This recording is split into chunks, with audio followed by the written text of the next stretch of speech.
experiment, we're going to be testing how environmental factors such as heat affect the rate of transpiration of a plant.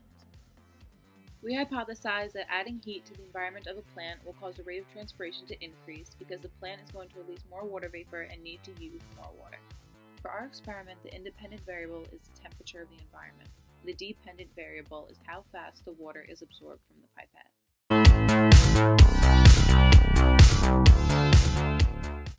For the materials, you will need 2 leaves, 2 1 milliliter pipettes in 0.01 divisions, 2 pieces of plastic tubing, a single edge razor blade, 2 ring stands, 4 extension clamps, tape, and a basin of water.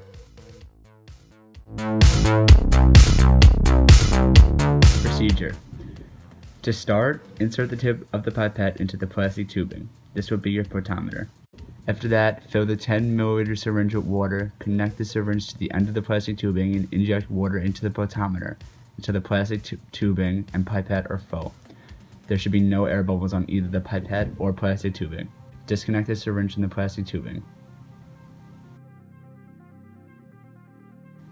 Insert the cut end of a stem into the plastic tubing. If the cut end of a stem happens to be removed from the water, quickly resubmerge it and make a fresh cut at least 3 to 4 centimeters above the first cut. This will remove any air bubbles that may have blocked the water conducting vessels. Next, mount your photometer on a ring stand using extension clamps. Keep the pipette slightly higher than the opposite end of the plastic tubing. Make sure to check for leaks. If you do detect a leak, use tape to make an airtight seal between the plastic tubing and the stem. The seal must be airtight or the experiment will not work. After fully assembling the photometer, allow 10 minutes for the plant cutting to recover and resume normal transpiration. After the resting period, record the beginning water level in the pipette and use the thermometer to record the air temperature. Take and record water level readings every 3 minutes for a total of 30 minutes.